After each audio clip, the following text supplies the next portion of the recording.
Vi är nu i havn, vi tar vi runt och i landsbygdsavn och i byarbygdsavn. Och vi sitter här i Speakers Corner att han fyrir spärkassan. Att det som nu är eik. Så vill jag ta ett väver och jag har spela till bara ett som vi tar i att han forskjellige bygdsavn. Minns du först för du varst av bygdsavn? Det var ute i Landavin. Jag la bygdsavn här ute i Adepsa så det var så smådrånger, får man här i. Så är ju 6 år ska vara gammal. För bara vi en större drönchen till det här för det här. Men annars så jag gjorde gamla kommunskolan. Här checkar jag halvtar här army familjen fått nyer. Här checkar nu är det ju byrashus. Ja, flott growth. Och spärkassen är som gör det growth öliga flott. Och tröjen är här. Det är tröllvaxen. Det är stor och flott trö. Det är så flott som alla andra trö. Hur ser det några sälj minnes som du minnest från att du tog på en annan flott nyer till? Hur snäck är det vid det? Ja, det var nutjar. Att han hållit nutjar ganska. Men ta var check egen här. Fram i tinkhuset. Och hon var inte tildeka. Men det var en sån kloakkaktigt. Skiten, allt möjligt rusk, flera runt här. Men alltså annars så han var helt blä ung eller stora smådronker, lite smådronker så. Man vet bara runt här husen kan man bo.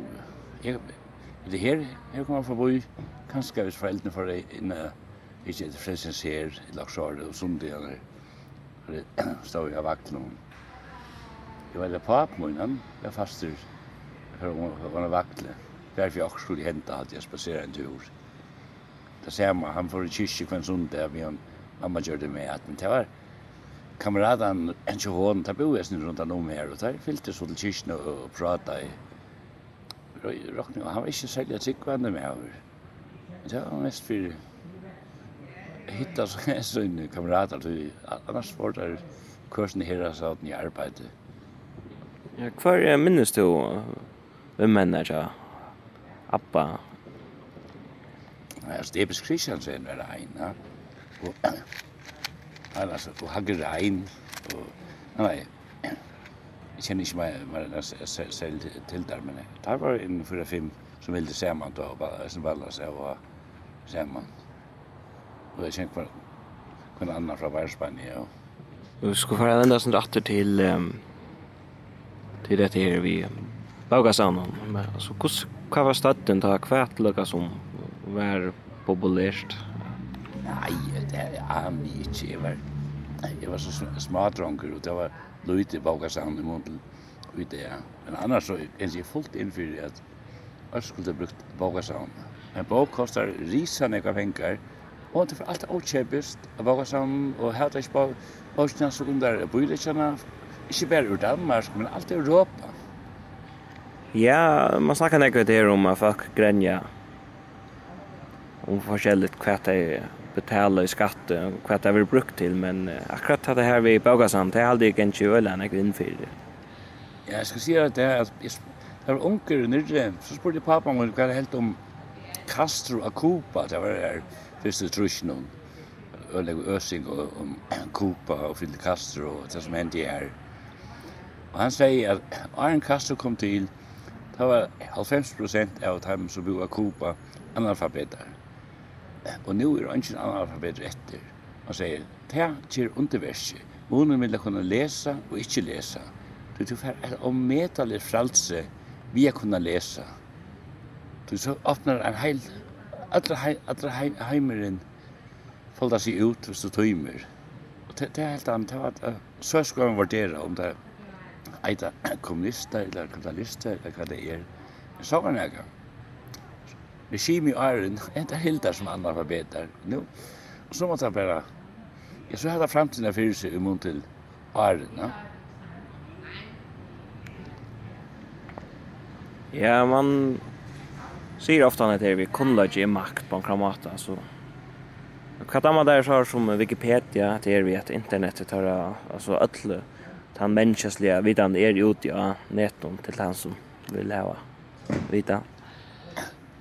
Det är som allt andra alltså nekva tusen Wikipedia till dem så för innan Wikipedia och ser Paul Watson så ständer bara rosanting så där är lagt ut. Alltså man är det är en kälta men man ska vara man ska inte tycka öllon det är så varligt och kan man till flera såger men det kommer akkurat till hooks då sen på vad man för. Jag spurte han Esne här som onkel hur han utkvörde för socialdemokrater nere. Så fortalte man alltså han var messedranker. Hon var en skipe. Det kom till Thailands Siam med att ta. Och här var en det trutche prinsar sild runt om världen. Och han var messedranker ombord. Så var det där Thailand. Och här kom konkurren ut. Jag hade han hade 30 koner vissar. Det är en guld kano. Det var 100 man som rojan. Risa stora mans. Och det var så festivals här och ombord.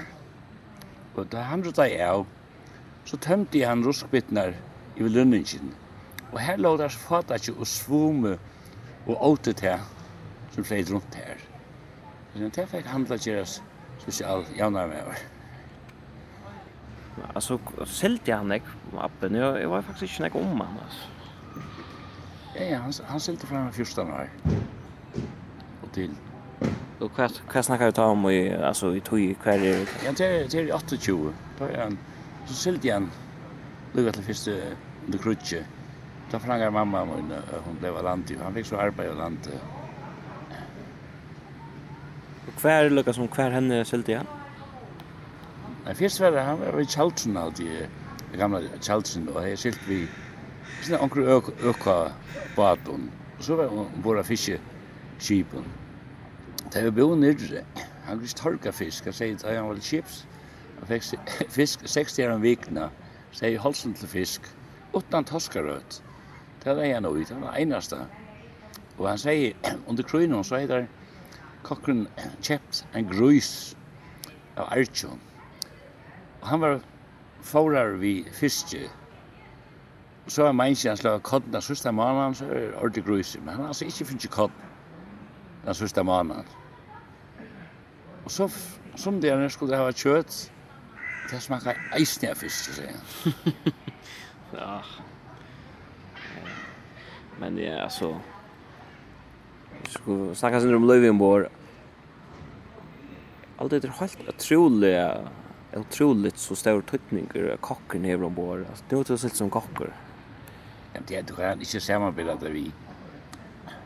Det är sälte vi kölskåp och frista. Ja, nämligen. Och allt det. Men är Batchmoin, han fortalte att han var kocker. Kvart att man tar 4 åren och det var saltfisk och allt var salt. Det var fiskar alltså. Arma fick allt hit alltså. Och Batchmoin han var kocker ombord. Han fortalte ena för det var väl 95 stier i sjön. Det var inte mer efter. Och så nu måste jag hämta. Där skipan lägger stilt och kör några riter. Hon med kvar med röta kursen rite. Skipan säger nej. Så jag bara han var coachna och vi skipan och han är bara jag känt tar det första. Det är inte några servera. Men för det så är det är när så jag funderar att göra is. Ja. Det är is i lasten. Sen kostar sin salt och så är det flotande minus 20 grader. Och så kunde jag servera is för människan. Det var imponerande. Här var inte kölskap eller näka som helst. Så var det. Och det här var i light rush. Ganska. Nuttjalt rush. Så det är inte länge så igen att det var inte. Och ta sälja Iron Cruise ganska under krönen. Kvar tvärstarna härja i. Alltså allt blev smittat ombord. Alltså det var samman stora en riktig av folken och inte kunde vaska sig man kunde inte bruka vatten. Och ja, smittan hon får bara runt.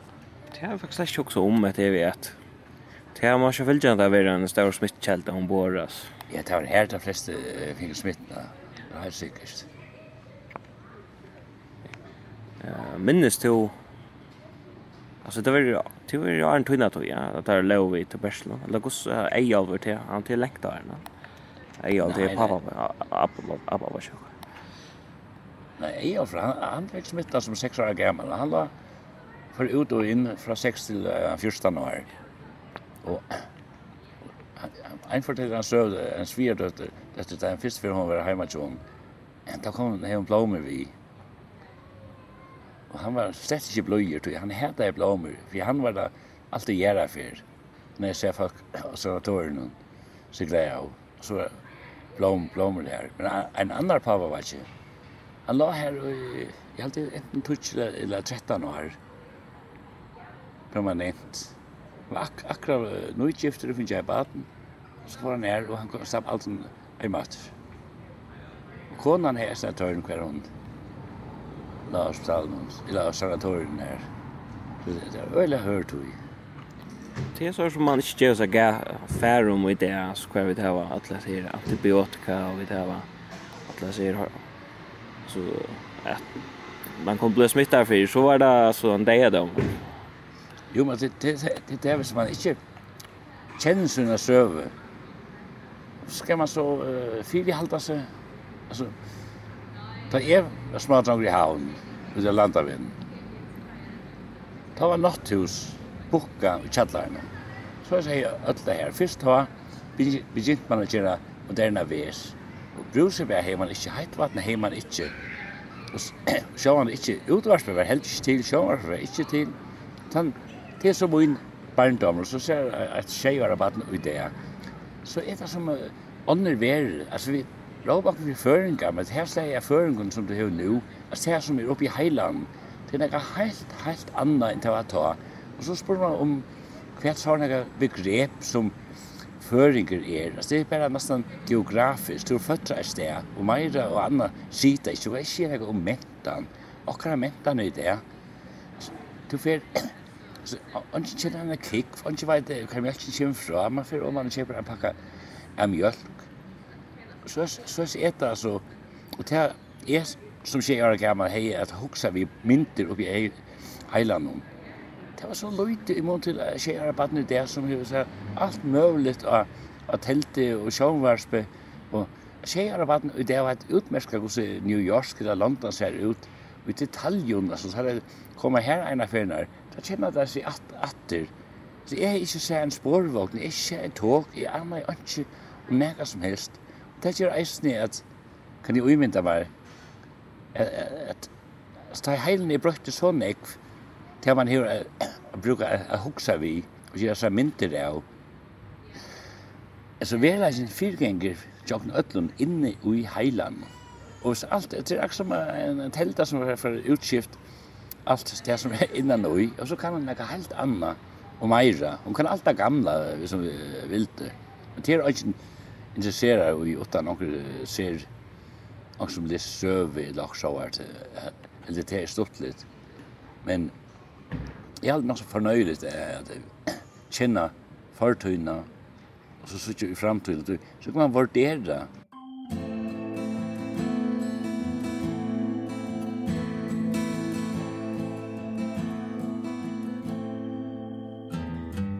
Hvis du tar gå alene ud i natten, månen visker, og der rigeligt af den, nyd dine blå timer, pas dine blå, om lidt falder mørket på.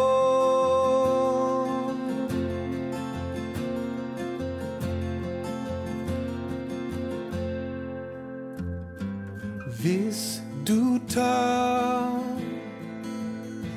så mød mig helt alene, svøbt i blåt, fyldt med milesten.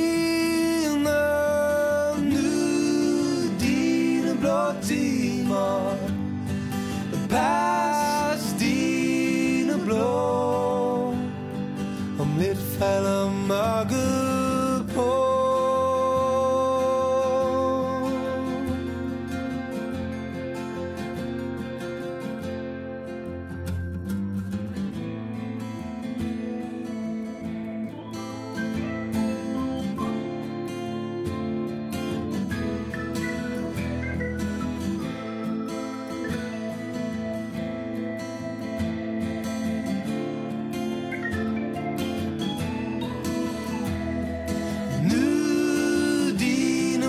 Timer pas dine blå. Om lidt falder mørket på.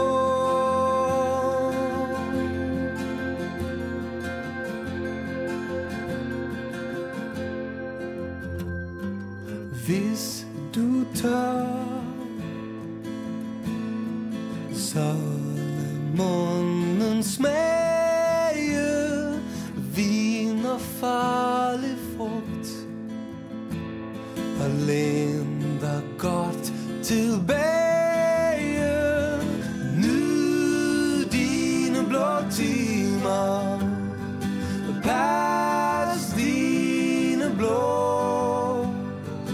Nyd dine blå timer, pas dine blå. Falder mørket på.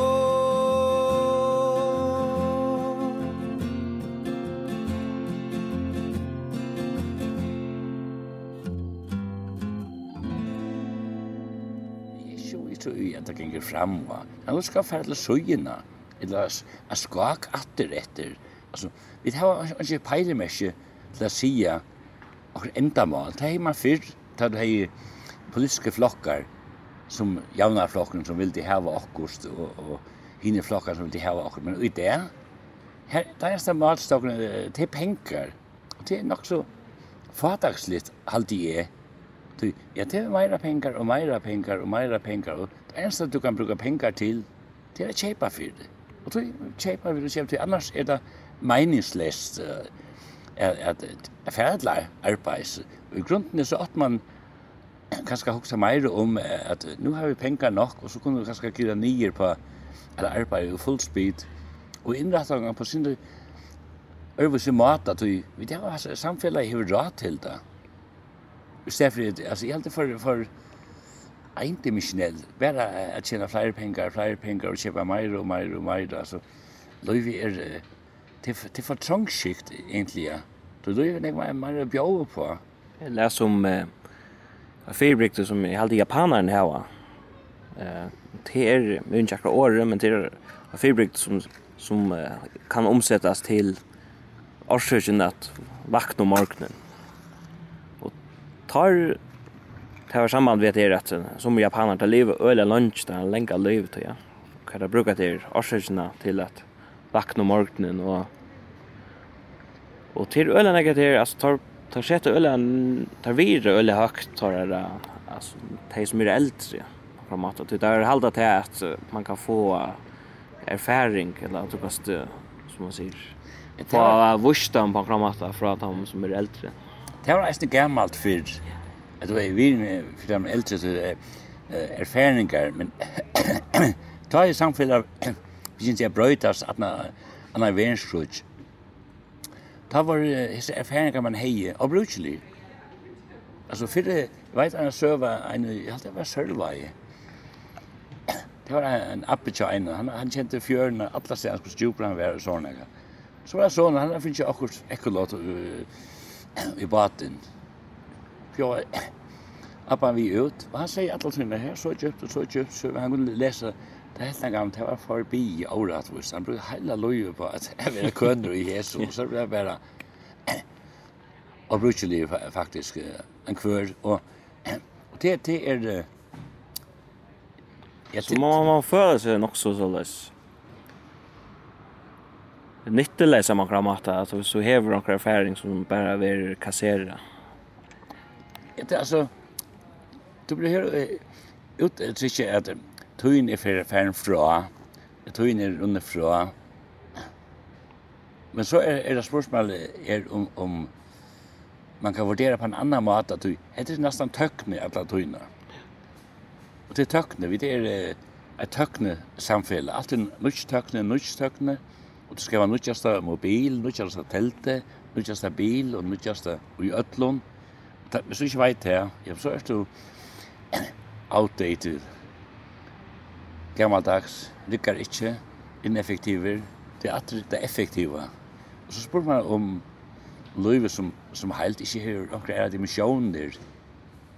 Och det i lötene helt man inte det är dimensioner.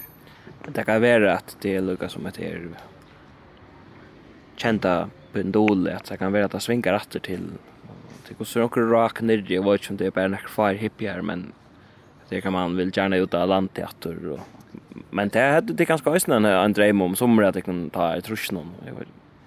Nej, det här är gammalt alltså det är alltså det är tilltäckna börjar människor som vill luta.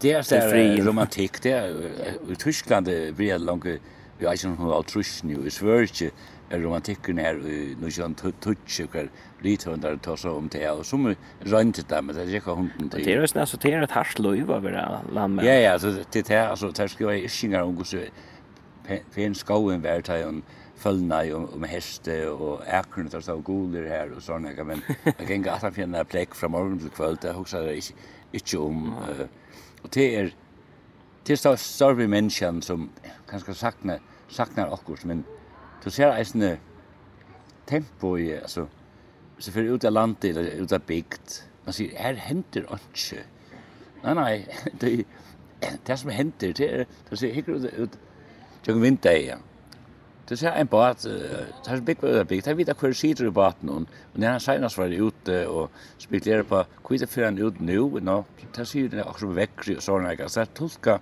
neckmeira det känna landsläget det känna folk ta är inte förbi här byggna grannländen så vet det hur bor här inne vi känner hur bor här inne appar och ammar och såna och sövnar här kvart hus över såna söv och så kommer turister förbi och så ser man glökt i Jessins eja och ifrån i vad så är det här och så glökt Jessins eja är till Jess han ser bara fasaderna fasaderna är ofta jag tror några andra än det som är 84 fasaderna. Så snackar jag det här om att det täcker ett år att jag slår rötter och nytt städ och flyter och kanske särskilt förrjun kan täcka flera år. Jag vet att mamma snackar om det var nog snägga år hon följt sig ordentligt om man pastor av att det förska samhällen. Men det är ganska inte till det ringa allt och jas. Nej, det tänker det är vi att integrera folk. Mamma du säger att så tar tjej och en folk tar sig vi Amel tar sig hon kom in och så säger att bröta tås då hon var främman och ankar stäm sig alltså så är ju fötter här så är det en tillflyttare. Ja, och här är en vimmer som är i Hasvik han bor i Kallafjärden tar jag bara yngre och så flyttar han till Hasvik men han bor nästan alltså liv och han säger att tar kallar han för Kalfrinka så då vill det inte vi känna han är Hasvikinkla. Ja. Så är det men det är reisende så jag vet att når okej bygve här tar sig om att ta i här i altruism och trusjon ta klandras alla bygdar så in i mitten och på ni arbetar men så funkar det felaskola det har det brått i allt så lärde på ni känna här på en neutrala måte och det brått så hållning emot den äldre generationen. Ja, där ser jag inte att en sort ting som att felax fotbollsliga kvar då har öje och strännes eller det samlar faktiskt öl han ek fölkjen i Sondalen på Kramata. Det är också det är psykologiskt vi att bröda ta maten för också på om inte alltså. Skal du ha ett samfälle så måste du ha onkel som inte är ordentligt samfälle. Det är alltid vit och tid. Du kan inte göra ett samfälle till dömes utan ha ett jäkel. Du ska ha onklan utanför karmaner och så vid andra som är innanför. Och så heter lista fölke. Det är som är, hvis du ser en sån skönliga mur mellan de innanför och utanför Och Lissaföll, det kan fast balansera av kanten här. Ena bein utanför och ena bein innanför. Det är åt jag är så det är roban för det. Så är det de kriminella tjauaner och det som autopassar i. Det är utanför och Lissaföll har ofta gott samband vid tärsläge. Det har alltid varit. Så jag minns att jag är siltig vid lögn och så är det också så kommer några sådana typer som inte passar så väl in i samhället, ganska små kriminella, men så där ändrar en lögnchip. Och det är ofta här jag ser att lorsta ett sövon som man har några mackare som så jag tar här över något som att det skuggar så in i samhället och det är really avörst ofta ja. Det är ganska inte så stort lite livet här men som en som inte är där bara så är det nog så avörst perspektiv om framåt. Ja, alltså men man älmarskar så är gammal kinesbok som säger sådana ting som längt och stort definierar vart annat. Och tungt och lätt definierar vart annat. Och till det samma vi också man ska vi har några lover och som skulle bli utanför. Vi ska acceptera allt så det är samhället som sunter i hur akkurat tradition. Så är det ser man ju där i Europa. Och sen femma fast ska ha. Nej, så är det hött nu känner maskinen att vi är flotande. Och det är en höttan mot akkurat samlaga identitet. Det är ju alltså rent retoriskt är det ju rätt lätt. Det är en lätt mat att sätta så skissm upp mellan vit och tid alltså. Det är antal lätta smartna och få folk ur alltså inna sök.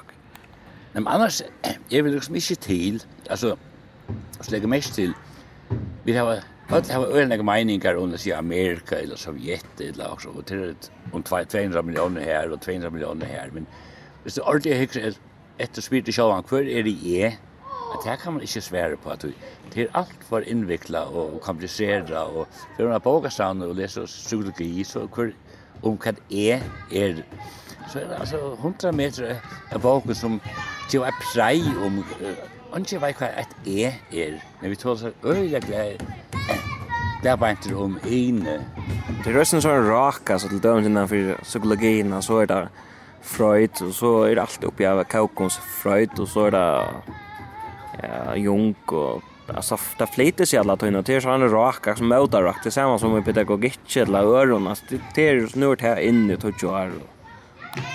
Ja men här också ofta om nu man har chat om att barn ska starta lära långt i Padnaha-klassen och i Vadnagörn och sådana. Alltså intill jag var när 1800-talsrusne det var Padnaarbete öliga vanligt i Europa. Det var öliga sent med det lov för det. Så i England och i min och kanske 6 år gånger på och arbete. Och det är så att jag vet fast sätta bötten i sving på samma måte. Alltså att bötten skulle lära så tulja. Så jag bara att fasta runt och spela och göra vad jag vilja. Här jag syns alltså att det är Padnaarbete. Okej, det är inte fysisk mål, men det är öliga psykisk mål.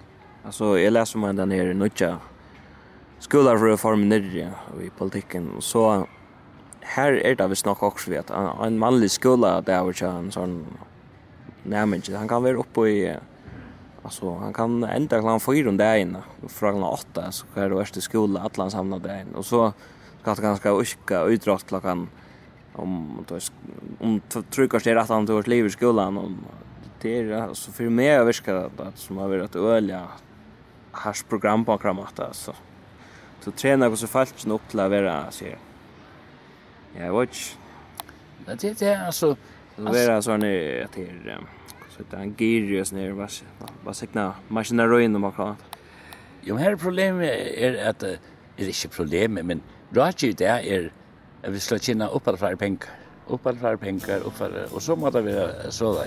Gamle Paul Heimkorur brukte det kan nej men Øydur vær ein mannskaldur kalla amor Rakkar han heim vi søyne køvd og vogn tian joppa loft til sin alderdom.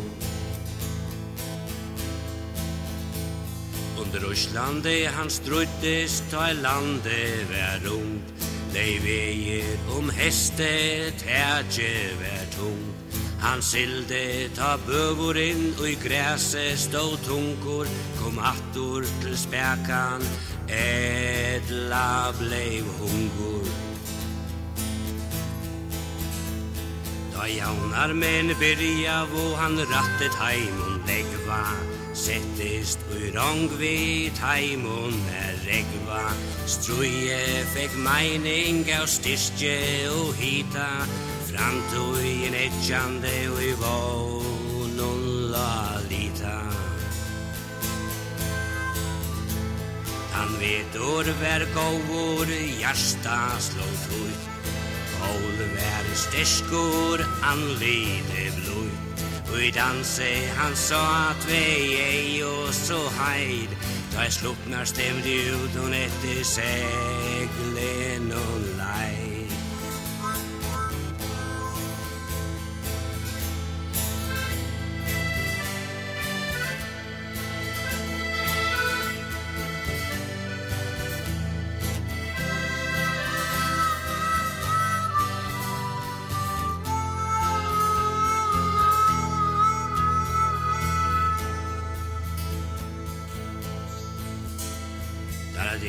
Bliv og strevner løydelt her alån. Opp under krutjet ei fingo sin fyrsta son. Husket vaks, men lønne stå i sted. Og mannligt her så sted og slite ei tre. Du beskla nere herja og ein vøkka blev tom. Arbetslöses tøyen til trosa vondom. Nei, domer, nei, det kroan fulare enn søtten, og i røyk manna stov og klei versk fadelsøtten. Barne for og bleik, styrstjenes vann, røyk man harska lie, sier en vann. Jaunar, men svik og tarra råor blev drikvor. Pål for a drikka tå, med taimon trikvor. Der vore kvinner og menn, Pålsa lojkar. Ötlis navnles i anlivet gjør det odjanar rojkar. Men lønnen de fingo vær målar og skuld. Ödles i svikno i søvåne dull. Men saunas nu bød, tarra møtto, ein helår veksor, tei føtto. Tei kjenna et bål og hansara søvo, jeg vil jeg sagt nei til det svik, nå støvo. Derfor at alt skulle arbeide fullspeed at brøyta det sinter det som här kommer att attrett till det vi alltså vi är så trångskikt tar ventilen så där skruva. Det är inte så grundläggande som onkel politiker vill bröta i samhället. Det är som man är bara samtidigt att det heter ta maten vi ger det på och så skruvar vi bara vinter bara ser skruna så länge som vi kan. Ja, men så jag en annan troblaga det är att det här onkel som har bestämt det här. Det är ett system som bara köjer och vi inte orkar när det alla börjar på det. Man vet ju hur skipar ner. Här är inte skipar och det lukar mycket om lockmärken från en flaska eller en öronflaska eller en tredje flaska till det samma som köjer. Det är lite sent till ena så eller hina så men och du kan utskifta toppen och det blir så inte här inte boss eller öll är det faktiskt statister vi en spelare som inte vet och helt bankastjärnan det har störst valt men du kan inte utskifta tag så systemet kan bara vara. Det är nu så filosofiska spårningar det är om det är vi som avskar systemet eller det är systemet som avskar rockarna och i lötning alltid går så till ett system som inte normalt har valt. Nej, alltså det är ganska det minst ända eller så Det är ja, jag vet inte. Nej, alltså vi vet att Gustav Jack Sovjetsamväldet nu. Det var inte bara ett system som bara körde intill onkel sig som hos andras äventyr kejsarna i närheten och är det ju uläden och så jag allt där. Alltså det är absurd och meningslöst. Och det var toppen, tog en skifta ut, men systemet körde bara och det ser man egentligen inte åkon bara på en annan måte. Men akkurat bara en skipa som trillar runt. Man kan se vad himmaten alltså att det är att färja är nog strikt och då det är nog så sporkar på den maten. Vi tar man väl ha det gott så köper vi en campingvagn och alltså det är honal på den maten. Det är ganska inte så öliga reflektivt alltså. Det reflekterar inte något, huxar inte om det inte men för folk som bara skulle ha en bil och några bötten och så var det alltså det verkar som till öliga var skruva samman till akkurat ta chatten-familjen man kan säga. Jo, du ser stadigvæk smart tation om at folk får færre bøten. Hvor gør det der? Jeg tror, det er altså meningsløst, altså til bøtene, at når holdt der, så får det våg stå, og så sørste ikke bøtene i atter ordentligt, tager 25 og kommer ut i henne enden som akademikere, og kanskje ikke får jobb her og flytta annet sted, men det er ikke særlig, man er ikke døver, ser man får hjemme fra om morgenen, og alt først, og så skundar seg av sted, og det får jakka, og så hentar man bøttene her i henne enden, og så er det alt må. Men det er helt ikke til ganske en sånn ølja, svarskikt måte å hitje på det, altså. Det er helt ikke det flest å hava tøy, augustusår og i vikskiften, og at møte store sammen. Jeg vet ikke, du ser sånne fenomen som stress eller strongt, altså, det er ikke mer og mer å passe, og til jo ikke vi, altså før var man ikke så strongt på samme måte, men det var øyelig enn jeg fatakere, så det er ikke fatakere dømme seg selv, det er man får ikke tøy til det hele, og så skal man ikke realisere seg selv, og det kan du ikke gjøre fra morgenen til du kommer hjem, da er du bare vi sving enten som det jobbet du har, ikke to, men så er det en funksjon. Og så arbeider du, og så kjenner du eller mor hjem, og så vatten skal jeg ete, og så er du utlikvar, og så skal du til å finne hvor er du, hvor er det jeg? Altså det er vi, som at bruker uttrykke å være menneskelig. Men er det helt ikke anker bare gjøre til at du at det her det orsker ikke hukse alle tøyne om hva det og så. Det er bare en døylig måte jeg være på, at for å lære på hva det og det er så mye med til å komme hjemme. Det er som om folk har bare det. Det har ikke bruk for at du vet det, som kan det seg selv så. Jeg vet ikke, men jeg vil mine bakgrunn alltid til noe så fantasilest som vi sjån fram etter, og sier,